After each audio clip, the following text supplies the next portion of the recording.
It all happened so suddenly. One moment I was driving on a quiet road, the sun just beginning to dip below the horizon, painting the sky with shades of pink and gold.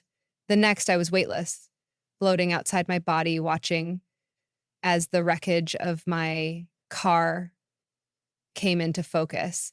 The harsh metal crunch, the sound of glass shattering, the scent of burning rubber. All of it felt distant, like I was witnessing someone else's tragedy. There was no pain, no fear, just a profound sense of detachment. My body, broken and lifeless, was far below me, and I had no sense of urgency. I didn't need to rush anywhere. There was no need to scream, to cry. I simply was. And then it began. Um, I could see it clearly now, a light so brilliant and warm surrounding me. It wasn't a light like any light I had known on Earth. It was gentle, all-encompassing, yet not blinding. It was the kind of light that would make you feel safe, loved, and completely at peace.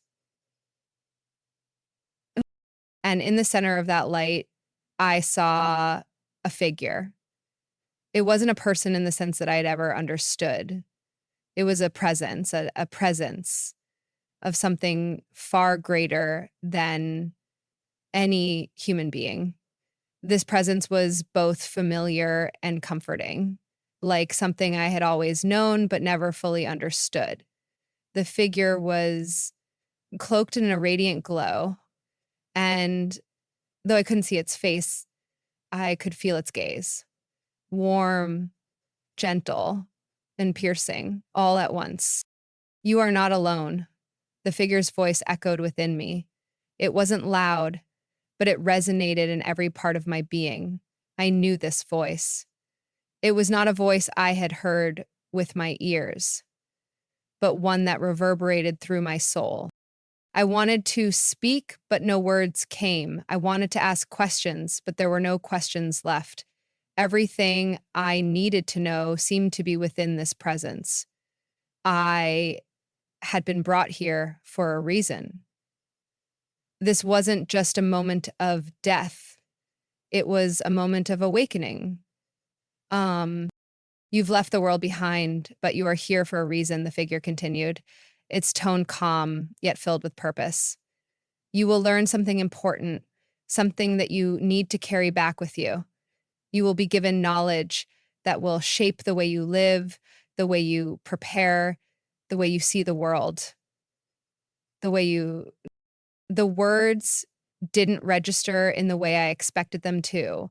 They didn't come with fear or urgency, but with an overwhelming sense of understanding. It wasn't just a message for me, it was a message for the world. I could feel it. um, the world is changing, the figure said, and many will be blind to the changes until it's too late. People will cling to comfort, to security, to a false promise of a perfect future, but this future will lead them away from the truth. I felt a pang of concern, an instinctual urge to understand more, to learn about this warning the figure spoke of. The figure's presence seemed to acknowledge this without words, and the light around me shifted. Suddenly, I was no longer suspended in a peaceful, serene space.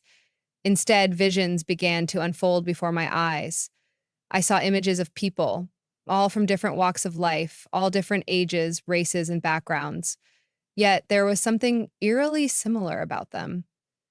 They were all connected, but in a way that seemed to strip away their individuality, their humanity.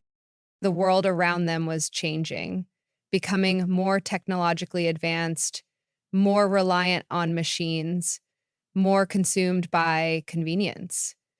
I saw people eagerly embracing new technologies, new systems, and even new ways of living. They trusted these advancements. believing they would make their lives easier, safer, more efficient. Um, but there was a cost. I saw faces, some filled with joy, others with anxiety, but all of them held one thing in common: complacency. The sense of disconnection, of something being lost, was palpable, but it was never questioned. These people did not see the danger before them. They saw progress. They saw a promise of safety and prosperity. Um, and then in the midst of all this, I saw a symbol. At first, it seemed benign, even necessary.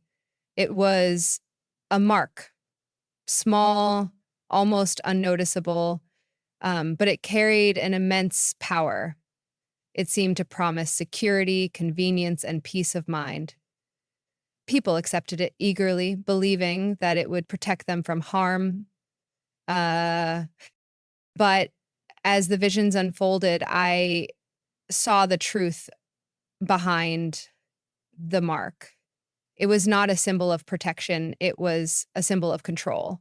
It wasn't just a tool of convenience, it was a tool of submission.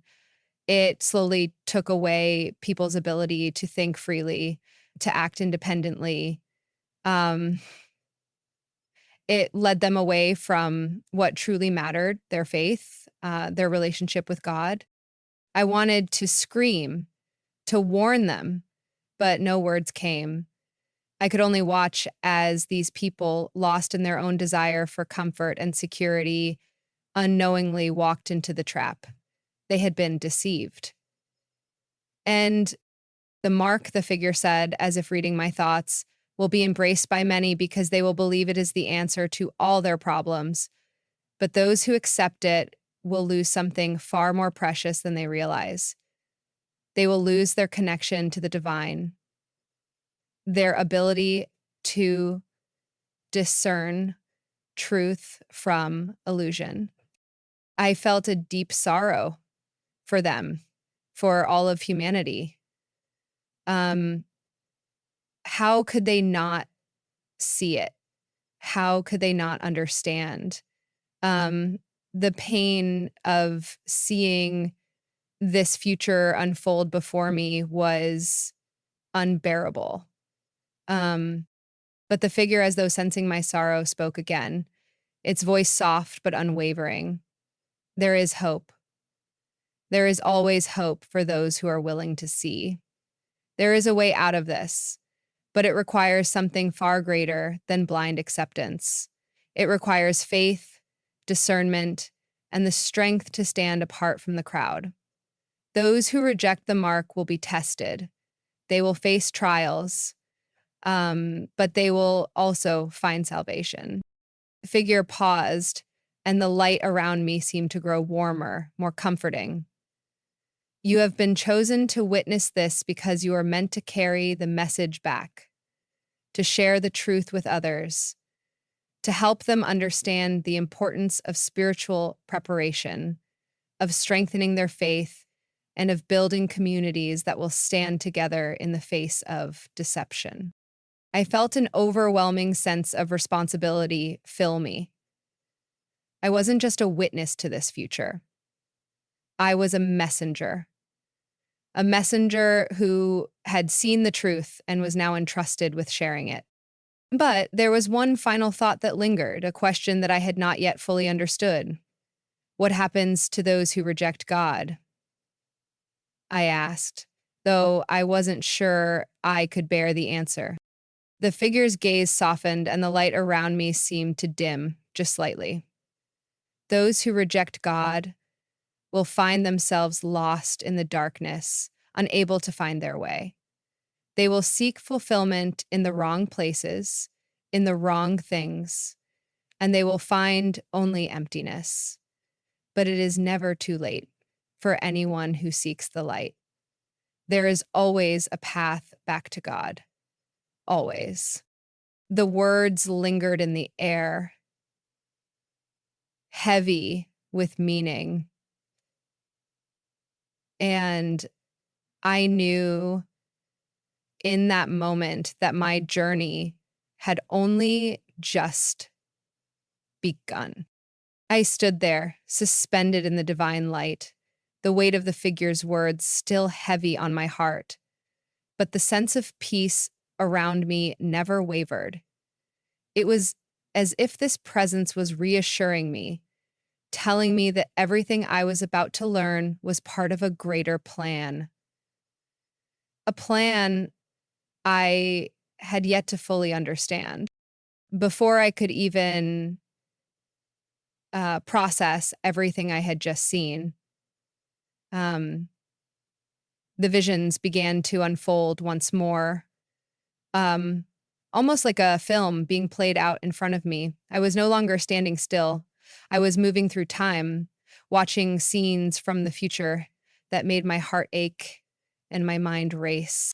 I saw cities, beautiful, clean, and bustling with life. People moved in and out of buildings, going about their day as if everything was perfect.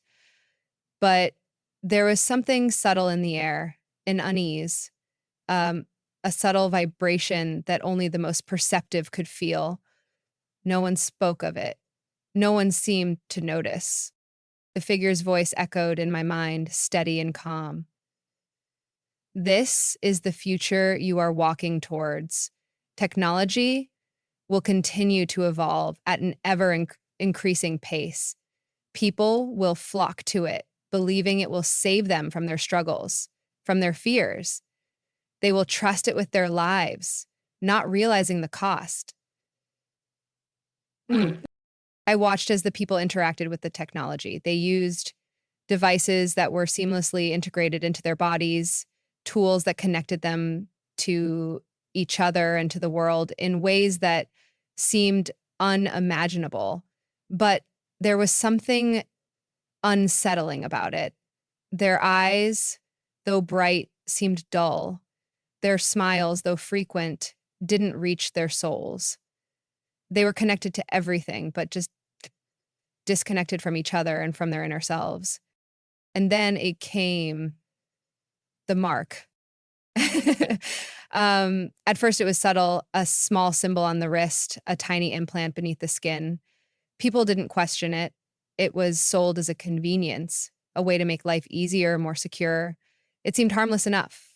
It gave people access to everything they wanted, food, money, even communication, without the need for physical devices. No more keys, no more cards. Everything was controlled by a simple scan. I watched as one by one people began to accept it. They lined up at clinics, eager for the quick procedure that would secure their future. The mark wasn't something they feared. It was something they embraced. It was a promise of convenience, of control. It offered what they thought they needed. But as the mark spread, so did something else, something darker. The connection people had to the world around them grew less genuine. Their emotions seemed muted, their passions stifled. They moved through life like robots, their every action, every decision, guided by the very technology they had so eagerly accepted. I felt my chest tighten as the vision continued, showing me the inevitable consequences of this widespread acceptance. The mark was no longer just a tool. It had become a chain, a leash that held people captive in a world that was no longer their own. The mark, the divine figure, spoke gently, will be the final step in the erosion of human autonomy. It will strip people of their true identity, their ability to think for themselves, and their connection to the divine. It will make them dependent on the system, on technology, on the promises of security and ease. But these promises will be empty. I saw glimpses of the darkness that lay beneath this false utopia. There were whispers of rebellion, of resistance, but they were few and far between. The majority of people were too content, too comfortable to see what they were losing. And those who dared to speak out were silenced, dismissed as paranoid, out of touch with reality. But there was something more sinister brewing beneath the surface. As the mark spread, so did control. Governments, corporations, and unseen forces slowly took command of every aspect of life. The promise of security became a veil for oppression. The technology that people had embraced so eagerly became a tool for surveillance, for manipulation. People no longer made their own choices. They followed the path laid out for them. The figure's voice grew more somber. This is not just about a symbol, a mark on the skin. This is about control. The system will know everything about you, your thoughts, your desires, your fears. It will mold you into something less than human, a cog in a machine that no longer has room for faith, for true freedom, for love. I felt my heart sink as I realized the full depth of what was happening. This wasn't just about technology. It was about the loss of something sacred, something irreplaceable.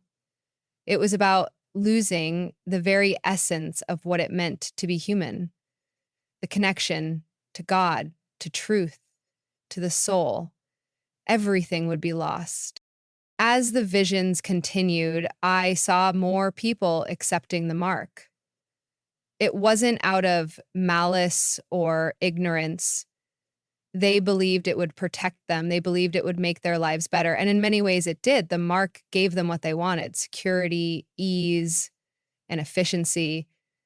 But in exchange, they lost something infinitely more precious.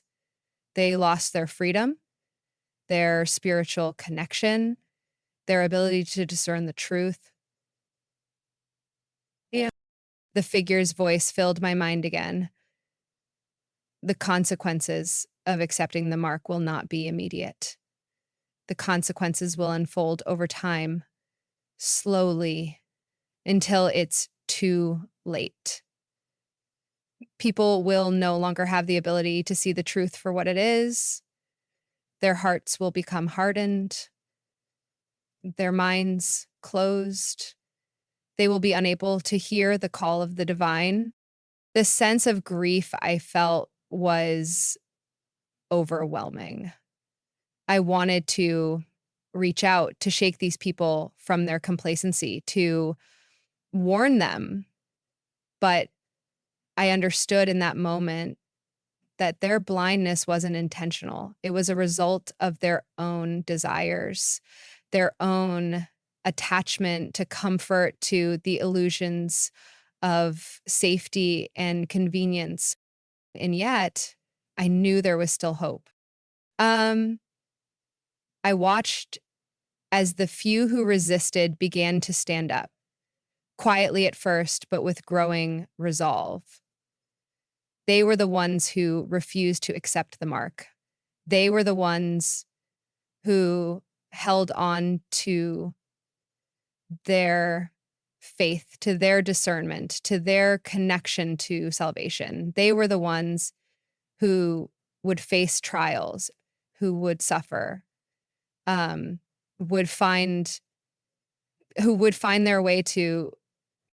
The figure turned its gaze towards me once more, and I could feel its compassion, its understanding. You must carry this message with you. Share it with those who will listen. Help them understand the dangers of what is to come. Teach them to build their faith, to strengthen their communities, and to prepare for the challenges ahead. My dream, my vision was moving through this great battle that I nodded, though I knew the weight of this responsibility would be greater than anything I had ever known. But I also understood that there was no turning back. This was my mission now, to warn others, to help them prepare, to show them the way. It's an amazing burden, I said, signaling that I was prepared to answer the question. As the visions began to fade, I knew my journey wasn't over.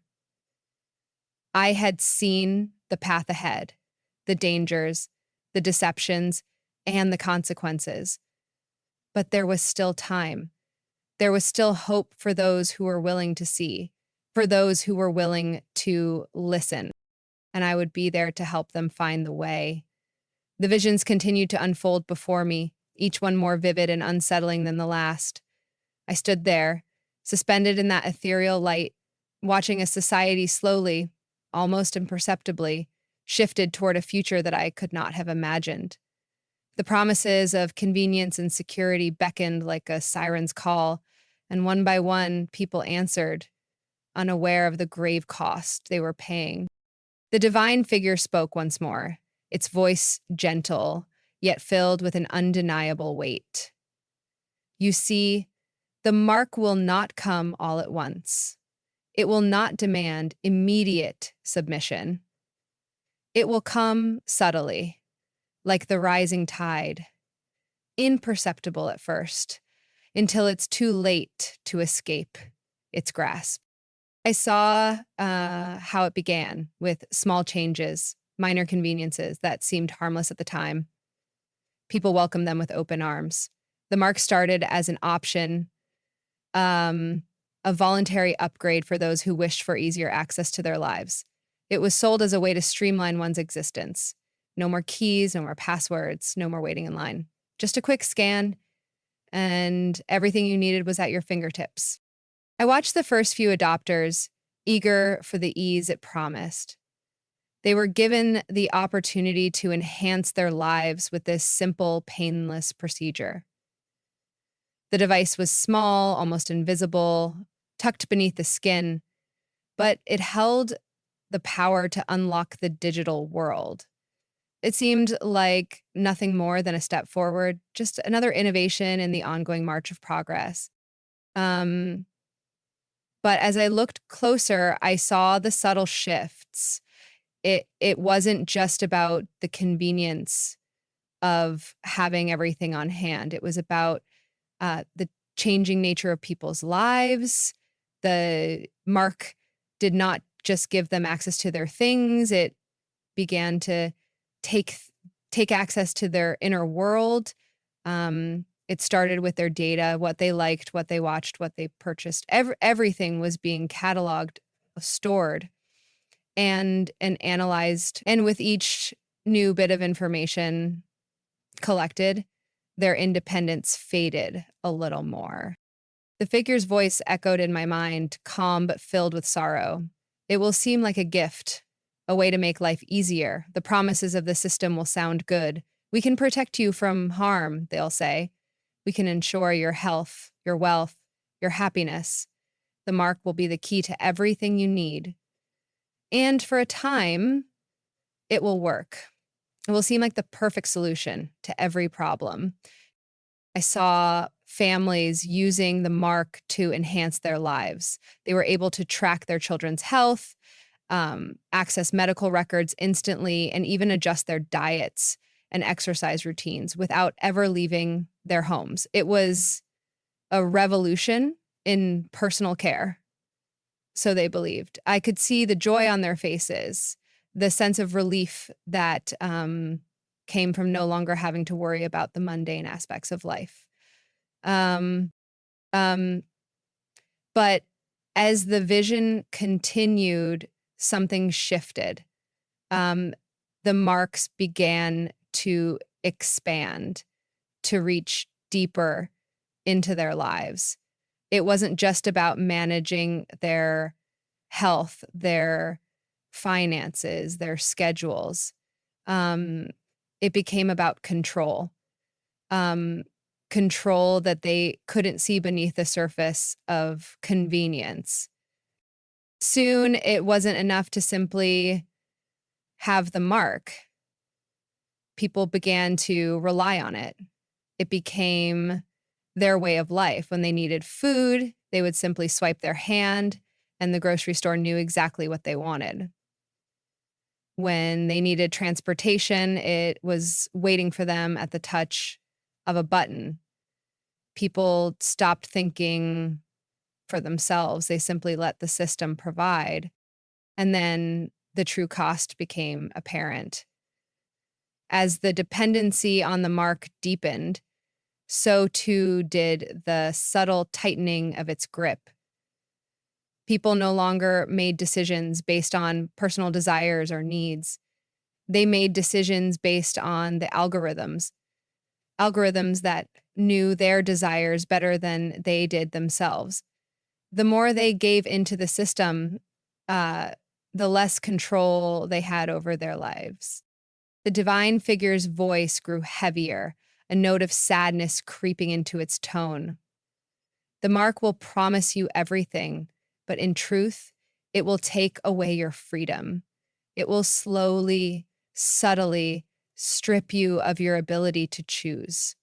The more you accept its promises, the more you will become enslaved to it.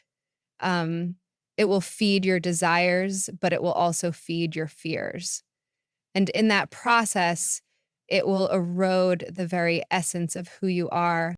I could feel my heart begin to pound as I watched the progression of this societal shift. People would be led to believe they were choosing this path freely, when in reality, they would be walking into a trap they couldn't escape.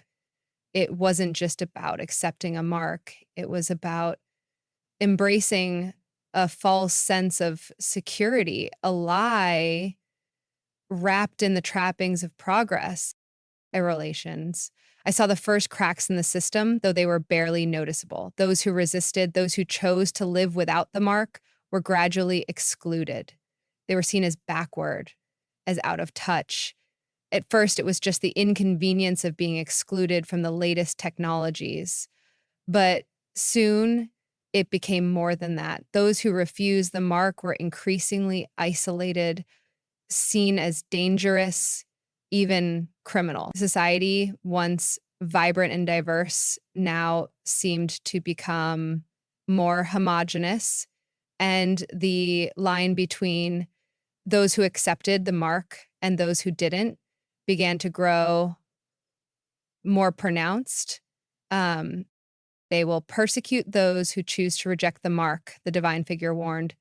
They will call you old-fashioned, misguided, even rebellious. But know this, your faith will be tested.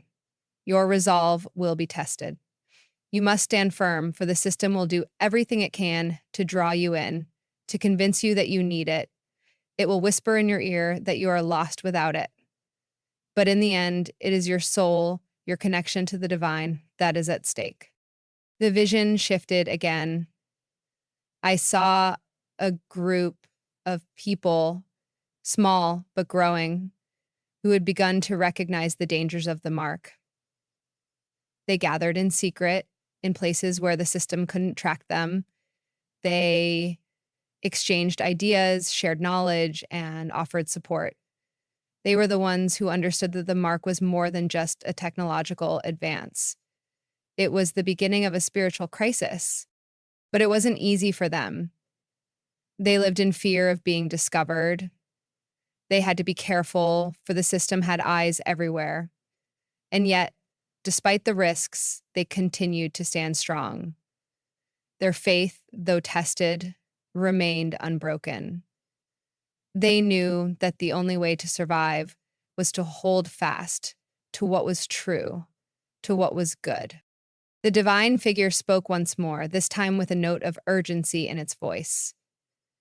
You must prepare yourself. You must prepare your heart, your mind, your spirit. The deception will grow stronger, and the pressure to conform will become unbearable. But remember this, you are not alone. There are others who are waking up to the truth. Together, you will resist. Picking up the book and stroking the cover, he said, "The knowledge." I knew in that moment that my journey was far from over.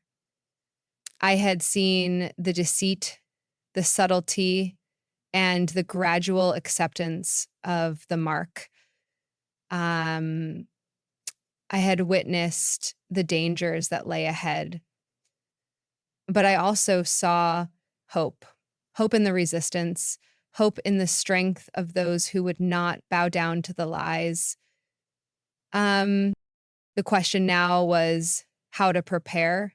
How could I help others see the truth?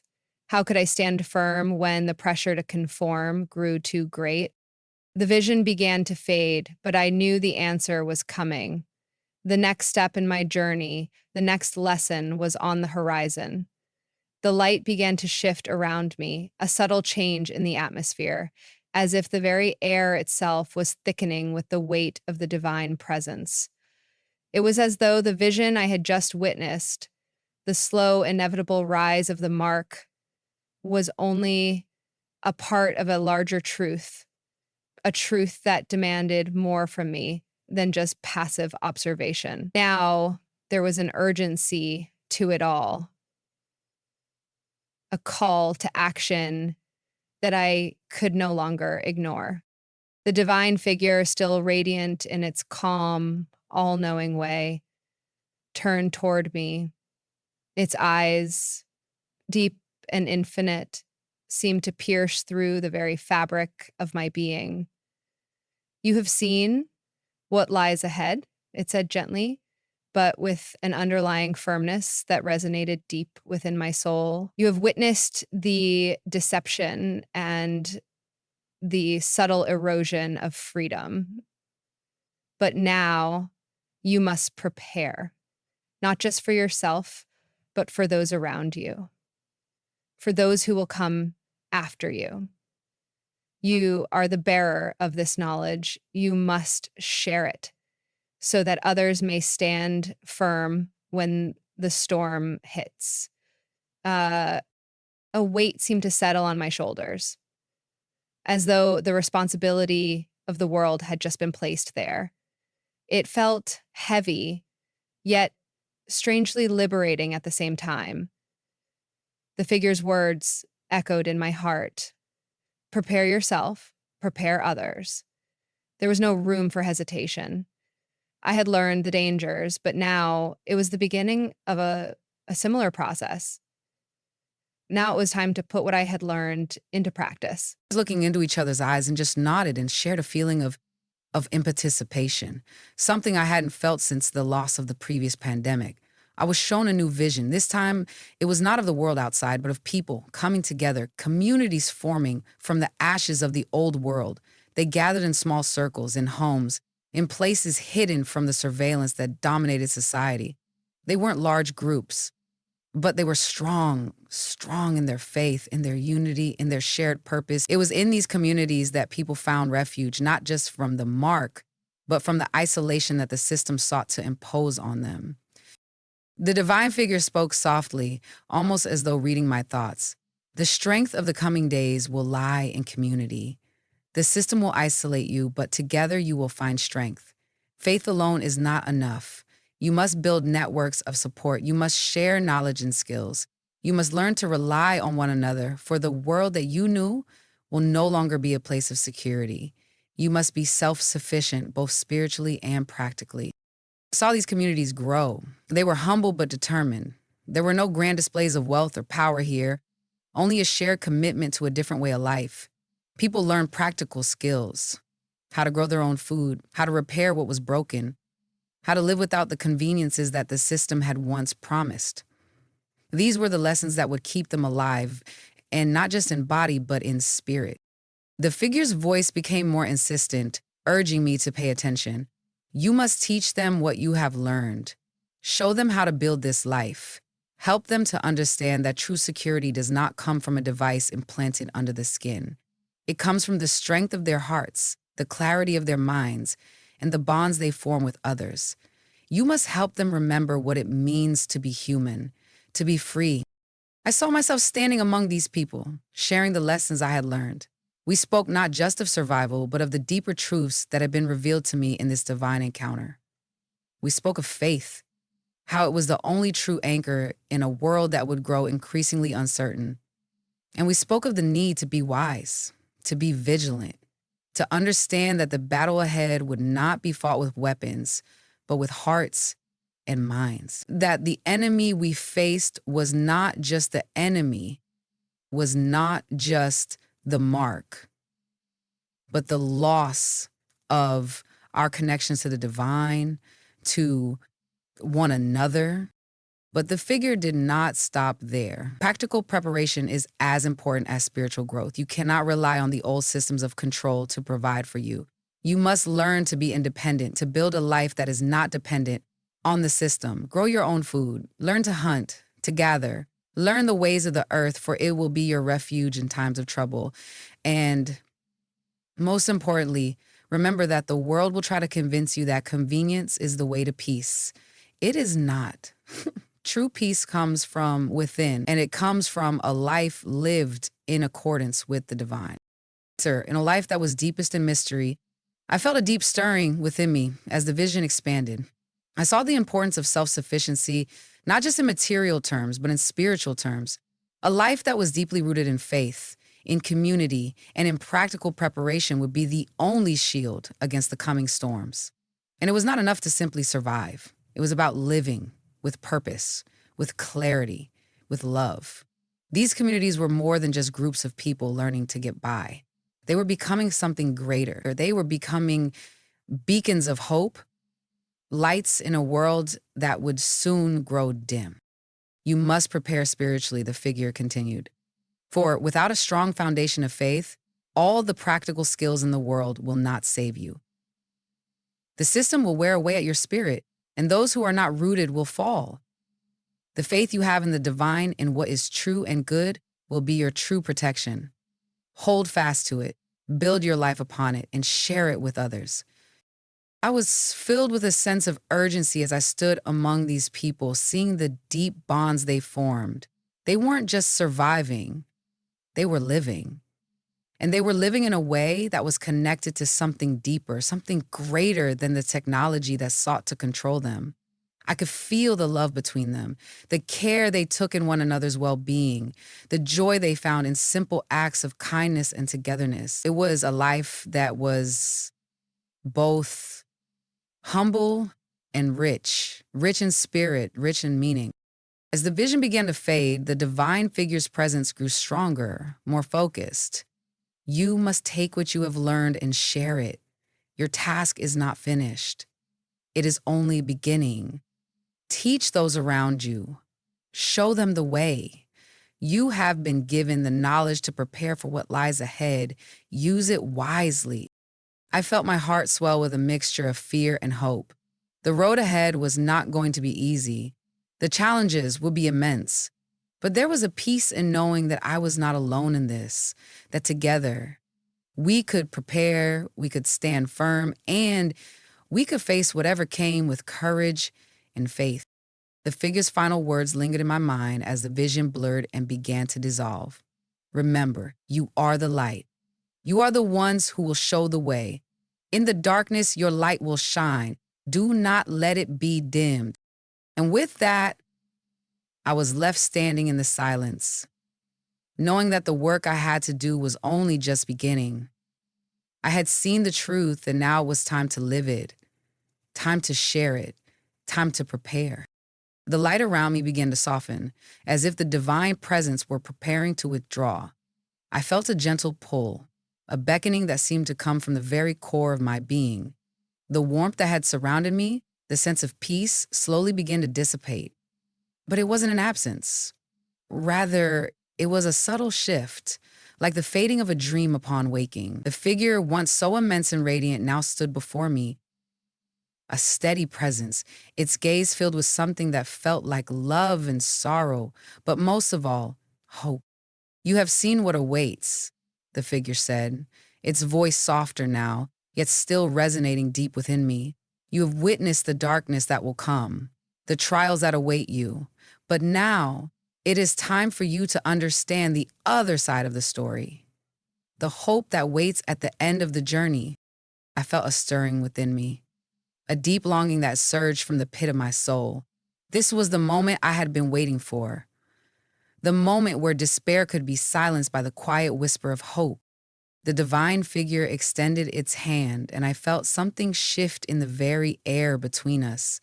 A vision unfolded before me, not of the future I had just seen, The slow, inevitable spread of the mark, the isolation, the deception, but of something different, something far more beautiful, a world that, though darkened, was not beyond redemption. It was a world of people who had, despite all odds, held on to faith, a world where communities had not only survived but thrived. I saw the light in their eyes, the same light I had witnessed in the small groups of believers. It wasn't the kind of light that could be extinguished by fear or oppression. It was the light that came from deep within, a light that could not be dimmed by the darkness of the world outside. You see, the figure said, its voice filled with compassion, the darkness will come. It will touch every part of your life. But darkness is not the end. It is the beginning of something greater. Just as the night gives way to the dawn, so too will the trials you face lead to the renewal of the soul. The darkness, though deep, is not eternal. Your faith, your strength, your love, these are what will endure. I felt my heart swelling with emotion as I watched these visions unfold. There was suffering in the world, yes, but there was also an unshakable strength. People, bound together by their love for one another and their faith, would rise again, even in the face of overwhelming odds. It was a revival, a deep and lasting renewal, not of the body, but of the spirit. They had held on to the light within themselves and had transformed the world around them. You are part of this revival, the figure continued. Your journey, your lessons, your struggles, they are not in vain. You are a beacon. Your faith, no matter how small, will ripple outwards. Your actions will inspire others. This is how the world will be healed, one heart, one soul, at a time. The words struck me deeply, and a sense of peace washed over me. It was as though I had been shown the end of the road, the place where all the trials, all the suffering would come to an end.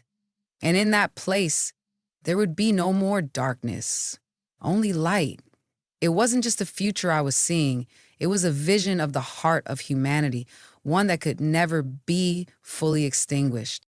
The figure's eyes softened, and for a moment, I felt as though I was being embraced, not physically, but spiritually. The love and warmth that flowed from it was overwhelming, and I knew in that moment that I was not alone. No one who held on to faith would ever truly be alone. Even when the world seemed cold and indifferent, there was always the possibility of revival, of salvation. The mark will come, the figure said, but it is not the final word. The darkness will rise, but the light is more powerful. You will see suffering, but you will also witness the strength of those who refuse to be bowed by it. Your mission is to help them see this light, to show them that even when all seems lost, it is never too late to turn back, to show them that even in the deepest darkness, there is always the possibility of the dawn. I felt a deep sense of clarity now. I understood that my role, my purpose was clear. It wasn't just about surviving the coming days. It was about helping others find their way back to the light, to remind them that no matter how dark it became, there was always the potential for a new beginning, a revival of spirit, a restoration of hope. The figure took a step back, and the warmth of its presence seemed to draw me closer, as though pulling me into its embrace one last time. Go now, it said, its voice filled with quiet strength. Live with the knowledge that no matter how the world shifts, you are not alone. And you have a mission to carry. Share what you have learned, share the light. The vision began to fade, but the words of the figure lingered in my mind. I was no longer just a witness to the future. I was part of it. And with that, the divine presence slowly withdrew, and I felt myself being pulled back to the world, to my body, to life itself. As I opened my eyes, the weight of what I had seen, what I had learned, settled within me. The world outside seemed so ordinary now, but I knew it wasn't. It was a world that was about to change, but it was also a world where hope, faith, and love could still endure, and I had a role to play in that. The mission ahead was clear: to bring light into the darkness, to build communities, to share the truth, to help others see that revival was always possible. In the quiet of that moment, I knew my journey had only just begun. The road ahead would be long and difficult, but it was a road that led to something greater than anything I had ever imagined. And I would walk it with faith, with hope, and with the knowledge that the darkness, though overwhelming at times, could never truly erase the light.